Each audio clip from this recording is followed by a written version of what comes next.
नमस्कार दोस्तों, हमारी आज की कहानी का नाम है तोहफे। आज बड़े दिनों बाद प्रीति और प्रिया बच्चों के साथ अपने मायके आई हुई थीं।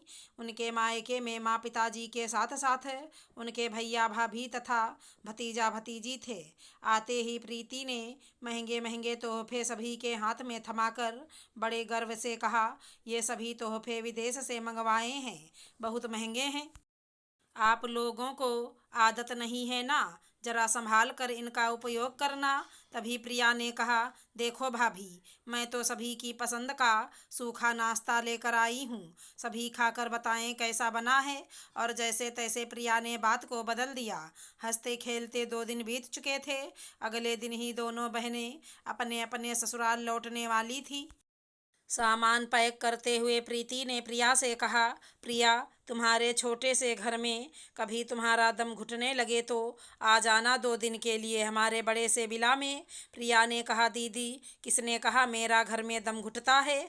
हम सब बहुत खुश हैं। आपके जैसा बड़ा घर, बड़ी गाड़ी, महंगे कपड़े और जेवरात नहीं है मेरे पास, लेकिन इस सबसे भी कई गुना महंगी या यूं कहो अनमोल चीज़ें हैं मेरे पास। लेकिन आप नहीं समझेंगी। तभी बीच में ही रोक कर प्रीति ने कहा, ऐसा क्या है तुम्हारे पास, जरा मुझे भी तो पता चले।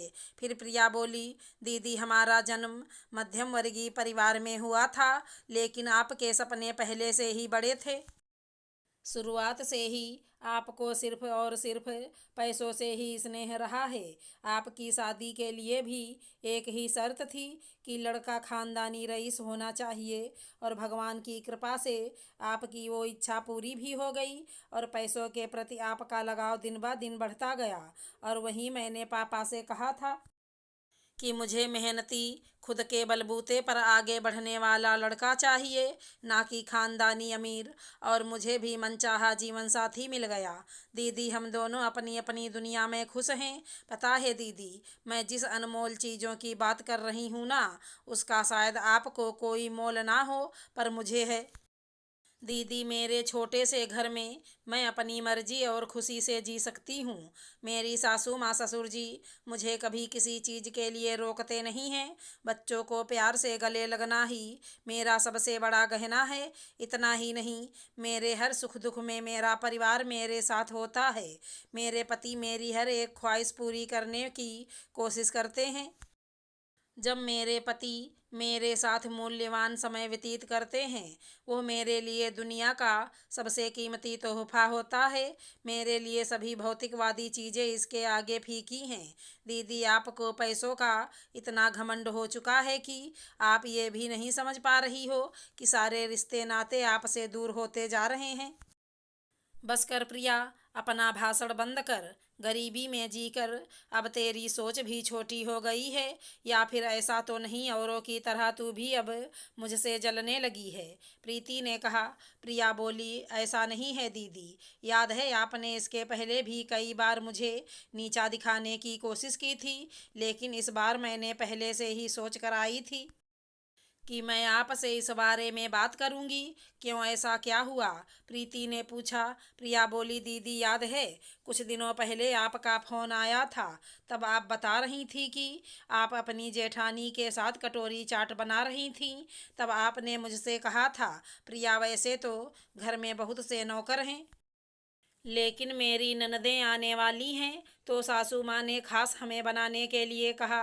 लेकिन तुम्हारे यहाँ तो शायद ही ऐसा कुछ बनता होगा, तो मैंने भी आपको कहा था, दीदी, मैं भी बनाती हूँ। तो आप बोली, तेरे जैसा कटोरी 2 कटोरी का नहीं बनता हमारे यहाँ, हमें तो कम से कम किलो 2 किलो का बनाना पड़ता है।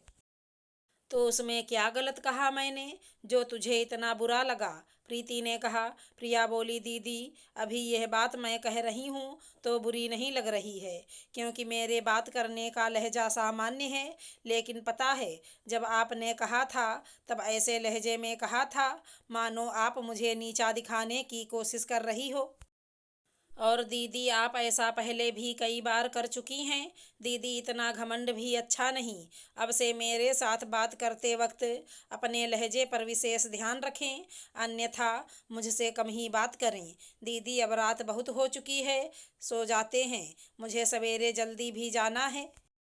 पैसों के घमंड में चूर प्रीति का धीरे धीरे अपने सभी परिवार वालों के साथ बस औपचारिकता का ही रिश्ता रहा। गुजरते वक्त के साथ सब कुछ बदल गया। प्रीति के भैया भाभी और छोटी बहन प्रिया की परिस्थिति भी काफ़ी सुधर गई, लेकिन घमंड ने उनको छुआ तक नहीं था। सभी एक दूसरे के सुख दुख में दिल से शामिल हुआ करते थे। बच्चे बड़े हो चुके थे और फिर सभी बच्चों की शादियां भी हो गईं। वक्त अपनी रफ्तार से आगे बढ़ रहा था। सभी अपने अपने परिवार के साथ खुशी से रह रहे थे, लेकिन खुश नहीं थी वो प्रीति, जिसका पूरा परिवार ही एक एक कर अलग हो गया था। उसके स्वभाव के कारण लगभग सभी रिश्तेदारों ने उससे मुंह मोड़ लिया था।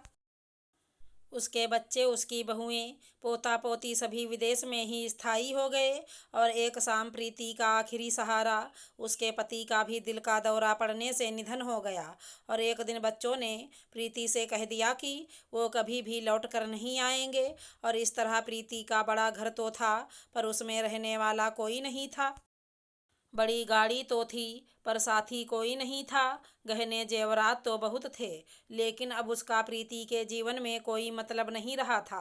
प्रीति के स्वभाव के कारण रिश्तेदार तो छोड़ो, उसकी कोई खास सहेली भी नहीं थी। साथ ही प्रीति के पति भी बस अपने कारोबार में उलझे हुए रहते थे, इसलिए उन्होंने भी कभी किसी से खास दोस्ती नहीं रखी। रखा तो बस व्यवहार था। प्रीति बिल्कुल अकेली हो चुकी थी। अब वो घर उसे मानो काटने को दौड़ रहा था। और एक दिन प्रीति ने सब कुछ सोचकर अपने सभी रिश्तेदारों को फ़ोन किया और अपने गलतियों की माफ़ी मांगी। फिर प्रीति के भाई तथा बहन ने बड़े मन से उसे माफ़ कर दिया और अपने घर रहने के लिए बुलाया। लेकिन प्रीति के दिमाग में कुछ और ही चल रहा था। उसने बस बार बार माफ़ी मांगी और उनके घर जाने से मना कर दिया। उसके दूसरे दिन ही सभी को खबर मिली कि प्रीति अब इस दुनिया में नहीं रही। फिर पता चला कि उसने सुसाइड नोट लिखी थी, जिसमें उसने सभी से माफ़ी मांगते हुए अपना जीवन स्वयं ही ख़त्म करने की बात की थी। प्रीति के मायके वालों ने उसका अंत्यविध किया और भारी मन से उसे विदा किया। केवल और केवल अपने पैसों के घमंड में चूर चूर होने के कारण आखिरकार प्रीति को इतनी दर्दनाक परिस्थिति का सामना करना पड़ा था। अगर हमारी कहानी पसंद आई हो तो चैनल को लाइक शेयर सब्सक्राइब करें। राधे राधे दोस्तों।